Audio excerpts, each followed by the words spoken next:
Hola chicos y chicas, espero se encuentren muy bien. El día de hoy vamos a hablar sobre el mundo antiguo y la huella humana en el espacio geográfico en el año 70.000 antes de Cristo al 3000 antes de Cristo. Esta guía es de séptimo año de estudios sociales. Vamos a empezar hablando sobre la teoría del origen del ser humano. Pues esta teoría, como bien sabemos, a lo largo de la historia, sabemos que no siempre existe solamente una teoría a un tema, y en este caso no es la excepción. El ser humano ha variado en cuanto a su trayecto en la Tierra y en las teorías que han estado presentes en ellas. A continuación, se les mencionará algunas. Iniciamos con la teoría religiosa. En el mundo occidental, la duda estuvo cubierta hasta mediados del siglo XIX por la Biblia. El universo dentro de él, los seres humanos fueron creados por Dios. Según el Génesis, dice así, y Dios creó al hombre a su imagen y semejanza, varón y mujer los creó. Pues bueno, a partir de esta información, chicos, que proporciona la Biblia, tanto la tradición mosaica como los historiadores eclesiásticos, por vías independientes, situaron el origen del mundo y del hombre unos 4000 años antes del renacimiento de Cristo. Según esta teoría, la religión es una respuesta a la necesidad humana de encontrar significado y propósito a la vida. Pues a través de la religión, las personas pueden tomar respuestas a preguntas fundamentales como el origen del universo, la vida después de la muerte y el propósito de la existencia humana. Acá tenemos una imagen de referencia a lo que es la teoría religiosa, chicos. En el caso de la teoría científica, en 1859, Charles Darwin publicó un libro llamado así El origen de las especies, en el que escribió una nueva teoría. Las especies animales y vegetales evolucionaron pues a través del tiempo. Dentro de esta teoría de la evolución se incluía a los humanos como descendientes de una especie de los prosimios, primeros primates, que dio origen a dos ramificaciones, el mono y el hombre. Pues en un principio, pues se provocó gran rechazo, pero luego los científicos se dedicaron a buscar testimonios que comprobaran esta teoría. La hipótesis científica actualmente más aceptada sobre el origen de la humanidad es que la especie humana, llamada Homo sapiens, surgió en África hace unos 200.000 años tras un proceso evolutivo de millones de años. Según información del Programa de Orígenes Humanos del Museo Nacional de Historia Natural en Estados Unidos, antes del hombre moderno, otros hominidios ya ocupaban el planeta. Se afirma que la mayoría de los científicos reconocen que entre 15 y 20 especies diferentes de humanos primitivos, perdón. Sin embargo, no hay acuerdo sobre cómo se relacionan estas especies o cuáles simplemente se extinguieron. Acá vemos en la figura 3, número 3, haciendo referencia a la teoría científica. Continuando con la explicación, ahora les hablaré sobre el proceso de homo hominización. La hominización es el conjunto de cambios sufridos por los prehumanos a lo largo de aproximadamente 5 millones de años o más. El proceso evolutivo en el que un primate se convierte en ser humano se caracteriza por ser muy lento. Y acá les dejo la cita de los autores. Pues los científicos basan sus estudios en los fósiles, los cuales les facilita observar las características de la evolución que vivió el ser humano. El ADN de los seres humanos solo se diferencia del ADN de los chimpancés, pues se puede decir que en un 1,24%. Es decir, compartimos este el 98,76 de nuestros rasgos genéticos. La gran diferencia entre los chimpancés y los humanos, que se supone este pequeño porcentaje, se explica a través de la evolución humana y de los principales procesos de hominización que ha sufrido nuestra especie a lo largo de lo que conocemos como prehistoria, cuando nuestros antepasados eran cazadores y recolectores. Los cambios en el esqueleto asociados a la posición erguida, el aumento de la capacidad craneal y el nacimiento de crías inmaduras. Vamos a empezar ahora con la evolución del ser humano. Empezamos con el Australopithecus, que este fue hace unos 4 millones hasta 1,2 millones de años que vieron los Australopithecus, entre los que están 5 clases de primates, de los cuales la más famosa es la Afarensis, llamada así porque sus restos aparecieron en la región de Afar en Etiopía en el año de 1973.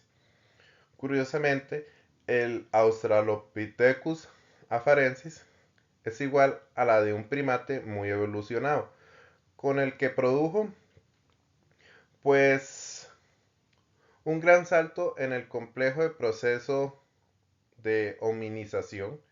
Al concentrarse en la marcha bípeda, los Australopithecus tenían brazos robustos y largos semejantes a los de los simios, lo cual indica que combinaban su desplazamiento sobre las extremidades inferiores con la escalada de árboles o trepando entre ramas. Eran pequeños y delgados, chicos, con una talla de 1,20, 1,40 metros de altura aproximadamente. El dimorfismo sexual en sus especies era bastante pronunciado. El macho puede alcanzar un 50% más de tamaño que la hembra, pues estos poseían los maxilares y los dientes que heredaron luego de las diferentes clases de homínidos.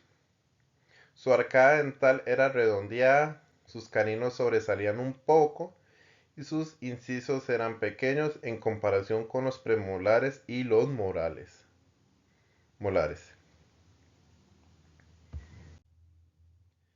El Homo habilis fue llamado así por habilidoso, pues él fue el que creó los utensilios de piedra hallados con él. Con su hallazgo se confirmó el origen del hombre africano. Su capacidad craneal era de 642 centímetros cúbicos aproximadamente. Pues estos mismos se fabricaban herramientas de piedra con las que cavaba la tierra para buscar semillas, raíces e insectos. No tenían la destreza para cazar, por lo que tuvieron que competir con animales carroñeros como la hiena por los restos de carne que dejaban otros animales. El continente africano es considerado como la cuna de la humanidad, aunque existen algunas corrientes científicas que matizan ese hecho poniéndole otras teorías. Pues la aparición del Homo habilis es uno de los datos que apoyan la hipótesis africana. Este mismo tuvo su origen en el sureste del continente, hace unos 2.400 millones de años. Según los expertos, la especie habitó zonas de los países como fueron Etiopía, Kenia, Tanzania y África Oriental. Aunque en el mundo de la paleontología pueden aparecer hallazgos que cambien lo establecido hasta ahora. Chicos, no hay ninguna prueba de que llegara a emigrar a otros continentes.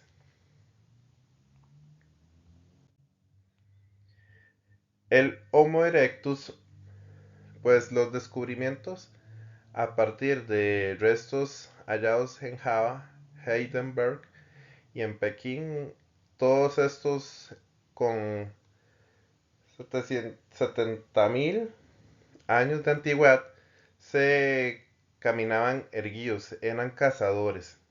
Descubrieron el fuego y confeccionaron hachas de mano y su lenguaje era escaso. Como bien vemos la cita de estos autores, pues los restos fósiles más antiguos del Homo erectus se encontraba en África y tiene unos 1500 millones de años. Las poblaciones de Homo erectus migraron luego hacia Europa y Asia. Muchos estudios estiman que el movimiento poblacional pudo haber tenido lugar hace 1 millón de años. Las principales características físicas del Homo erectus que lo diferenciaron de su antecesor, el Homo habilis, fueron que en el tamaño craneal, entre las diferentes especies, tuvo una cavidad craneal que osciló entre los 850 y 1100 centímetros cúbicos. El tamaño corporal, pues la estatura de los machos era como aproximadamente de 1,8 metros y la de las hembras 1,5 metros aproximadamente. Su estructura craneal, el cráneo era largo y bajo, un poco aplastado en la frente y en la parte superior y con un mayor grosor de los huesos craneales de los hominidios primitivos. Y su estructura facial, la cara era corta y ancha, como lo vemos en la figura, pues con una apertura nasal proyectada hacia adelante, lo que sugiere que la aparición de la típica nariz humana externa con ventanas nasales dirigidas hacia abajo, como lo vemos en esta imagen que tenemos acá. Continuando, ahora les hablaré solo sobre el Homo neanderthalensis. Según esta cita, los primeros huesos pertenecientes a un antepasado del hombre fueron los del hombre neandertal, encontrados en el año de 1856 en el Valle Neander, en Alemania, de hace unos 40.000 años. 400.000 años. Su cráneo es el mayor volumen, tenía la nariz ancha y la cavidad nasal grande. Rasgos adecuados para un clima frío, como bien sabemos que es Alemania, que es una región muy fría. Sus herramientas e indumentaria eran más elaboradas y constituyen a raíz de que dio lugar a las formas humanas modernas del Homo sapiens, según lo explicado por los autores. Las sociedades neandertales se estructuraban en bandas de 15 a 30 personas, llevaban una, una vida nómada basada en la caza y recolección de alimentos. Tenían estrategias de supervivencia diferenciadas para condiciones ambientales y las estaciones del año. Al igual que los Homo sapiens, tenían sociedades igualitarias en las que no existía jerarquías impuestas ni líderes estables. Algunos asentamientos del Neandertals evidencian una estructura organizada muy compleja, con lugares designados para actividades puntuales y específicas en torno a una hoguera central, se podría decir. Estos mismos fabricaban herramientas y sílex a través de técnicas de talla y martillado, empleando huesos y otras rocas. Además, dominaron el uso del fuego y lo utilizaron para cocinar sus alimentos. un punto muy importante y acá vemos más el avance a lo que es como la especie más actual. Continuando con el Homo sapiens, estos pues eran altos y robustos. Su cráneo oval delimitaba una frente ancha y rostro corto. Su anatomía proyectaba al hombre moderno al igual que su inteligencia plenamente desarrollada. El cambio más trascendental fue el desarrollo de la vida espiritual, pues enterraban a sus muertos con rituales y ofrendas. También pintaban las cuevas, al igual que las especies más antiguas del género Homo. El Homo sapiens es una especie mamífera bípeda cuyo cuerpo presenta una simetría bilateral y que presenta dimorfismo sexual. Las hembras y los machos se distinguen por las características de sus cuerpos. Pues acá las mujeres, como bien sabemos, tienen mamas, cinturas pequeñas y vulva. Los hombres carecen de mama, son más anchos de musculatura y tienen pene. Las extremidades superiores del humano presentan manos prensiles con dedos pulgares oponibles, lo que le permite crear y empuñar herramientas de diverso tipo. Como vemos en la figura, esta que está acá, la número 8, ya se va viendo la figura más actual, cerca de lo que ya vamos a ver a continuación, que es el Homo sapiens sapiens, que es el, como conocemos, se diferencia del Homo sapiens porque tiene un esqueleto más delicado, sus huesos más redondos y una frente menos prominente. Estas son las características del ser humano actual. O sea, nosotros somos Homo sapiens sapiens. Algunas características son el término Homo sapiens sapiens puede decirse que viene de la palabra o viene a significar más bien hombre que piensa, y hay que señalar que él merece la pena conocer otra serie importante de señas de identidad, entre las que destacan las siguientes. El primero parece ser que llegó a tierras europeas hace aproximadamente 50.000 años. Se considera que él fue el que llevó a cabo la invención del arco y de las flechas. De la misma manera, haciendo uso de materiales que tenía a su alcance como lo fueron los colmillos, huesos, astas de animales, etc. Este se encargó de dar forma a los primeros ornamentos y complementos para la propia figura humana, como las gargantillas, o incluso pendientes. No obstante, también empleó esos materiales para crear desde cucharas hasta agujas. Se considera que el Homo sapiens sapiens mostró un gran interés por la música y por las artes como la escultura y la pintura. De ahí vienen los hallazgos arqueológicos que se han podido recuperar y conservar, chicos, de esa especie que se encuentran desde rudimentarias flautas hasta las conocidas como pinturas rupestres actualmente. Físicamente se define por tener una frente más alta que la del Neandertal o de otros anteriores. Así también se identifica como disponer de una capacidad cránea de unos 1350 centímetros cúbicos aproximadamente. Pues bueno chicos, eso ha sido todo por el día de hoy. Espero les haya quedado claro la explicación del día de hoy. Muchas gracias.